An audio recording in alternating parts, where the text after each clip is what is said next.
Here's how we gave $17,000 to 3 creators and made $51,000 of sales. I'm going to break down step by step how we found creators. And this is using a cheap, inexpensive method. I know how many of you are frustrated coming across these creators from Modash or Upfluence or trying to find them on your own. It's just too much hassle. I'm going to show you how to vet them, then how we made the creative briefs, and then how we wrapped it up together into a campaign with these metrics. So first, let's go through the company. Fume is a company that sells e-cigarettes without nicotine, designed to help people stop smoking. Together, we sat down and we devised a marketing plan that we would use for these influencer campaigns. That's very important, and I recommend it to all of you. You sit down and find what are your goals, what are your metrics, what are your KPIs before doing the campaign. And I know most of you are already doing that, but either way, I'll include the template to this and the creator brief in the description below. We found that their core product was the Fume inhalation device, and that's the one that they were trying to increase in conversions. And the mission statement we just took over here and we discussed with them together, and this was what they were spreading in most of their messaging. Now we use the matrix to find, as you'll see in just a second, the exact sizes of the influencers. But so that we're on the same page, macro creators are between 100,000 and 1 million in follower accounts. Now, on the right here, you'll see there's a bunch of different objectives. So when you're filling this out, you can put your objective, and then what you're going to do is check which case do you fit into, which situation describes you best on the left side from top to bottom. In this case, we would like to increase our conversions, and we want this to be consistent. We don't want to hire those influencers who just get us results in one day, and then the post just goes downhill. We don't get sales weeks after. We want to keep getting sales years after this is posted. And I know this is unlike ads, which is what makes it so special when done correctly. And coming down over here, our KPI for this was just sales. We were trying to get 50 sales of the kit and then monthly subscriptions with the cores. That's just the cartridge for the e-cigarette. Now to find these creators, we made our own database. Now I know this can take time, this can be expensive to build, but we do offer a service where we'll use this database to find you creators.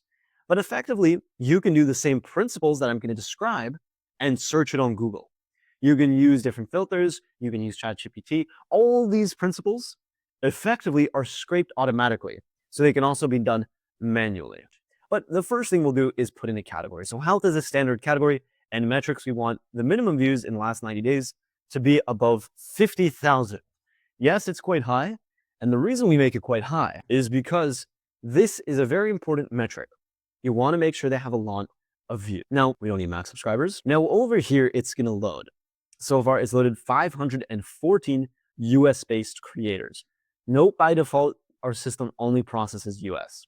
Now, this is not a software tutorial. I'm not going to show you how to use it. I'm just going to show you a couple of these very interesting points. Let's first just sort of it in. The first thing we want to look at is what are their past sponsorships. If they don't have any past sponsorships, this is a huge flag. Typically means they're either rather inexperienced or there's something fishy. So here we've got them here. So here we've got a bunch of sponsorships. Some have sponsorships, some don't. What's important to understand is we've got to look for the ones that do have them. Now, evergreen score is just this one question you can put into ChatGPT. Take all their content, select it with your mouse, with Control-A or whatever command, and ask ChatGPT, will this content keep getting views a year from now? If the answer is yes, the evergreen score is probably quite high, and this will be a good candidate for evergreen video. You also want to look at how many videos they've uploaded. So we make sure we look at this. You can do this manually, right, as well. And engagement. Now, the biggest problem that I encounter, or the biggest problem that I see influencer marketers encountering, and this is just from my experience, especially when I was at Las Vegas last year, talking with tons of influencers at the influencer event, is that engagement rate varies from platform to platform. Modash has its own calculations. Upfluence has its own calculations. Everyone has their own way of doing it. So in reality, the only way it works is just as a relative measure.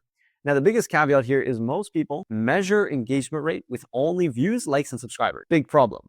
You can buy any 3 of those or all 3. This can make it very easy to fake your engagement rate when you buy comments, likes, subscribers, and views. So be wary of this and use this in combination. We have this measure over here that also looks at where bot percentages are high. It simply looks at the comment section, asks these 2 questions. Is the comment section mostly comments? By what I mean there is questions, or is it mostly statements? Now, if it's mostly questions, that's great. People are asking questions. Then ask it a follow-up question. how many of these questions are related to the video. Now, if it's instead statements, well, that is an indicator people might be less connected. You could ask it the same follow-up question, and how many people are actually writing a comment related to the video. So now once you found your influencers, we recommend going through everything, making sure the metrics add up. Now, if they do, that's fantastic. Let me show you actually an integration that one of the influencers made. This was by Binkoff's Battleground, and he made this integration right in the beginning of the video. Now, it's important to do it at the beginning, because if you don't do it at the beginning, you're actually missing a ton of people. Did you know that YouTube watch time graphs look like this? They just go right down. 50% are actually not watching. More than 50% are not watching after 30 seconds of your video. And on Instagram, it's after 2 seconds. So YouTube gives you a bit more leniency, but you still have to be very careful on where you put it. And we've just got a feature over here. Now, they do a really good job. We can even read through the transcript a little bit. They first make a very good transition. So what they say is, as you can see, very smooth transition by linking what he was just talking about into the commercial. You can see here, it pretty much touched on a ton of things. And now let's break down the creative brief that we gave them to use. So as you can see over here, hanging up at the top, I'm going to break it down as simple as possible, because simple things, that's what everyone wants to hear. You want to have a goal at the top. Okay, you both want to be on the same page. They've got to know what you're trying to accomplish. Now from here, talk about your company. Introduce a little bit about your story. Now what we like to do is give them our main value propositions. And then from there, they can take whichever ones and have the flexibility to implement them as they would like. Now the integration format, typically we like to say between 45 to 70 seconds. Mid-roll, however, we mean after the first point. So right after the intense info section. Now the most important thing, and you're going to notice that a lot of influencers will eventually make a mistake if you don't have guardrails. Guardrails will effectively allow you to break down what not to say, because that might get you into trouble with the FDA, right? There's lots of times of non-compliance. You just want to make sure you're on the same page by having this, as well as legal requirements. Again, I'll have the template for this. If you'd like to copy and paste and use it, or maybe take some elements of it and incorporate it into your creator brief. Notice there's not a lot of photos about the brand, etc., because we find that those can actually distract from the creativity. They might start copying your creative style instead of bringing their own. And that's the last thing you want to do, because their audience is going to resonate with it a lot better.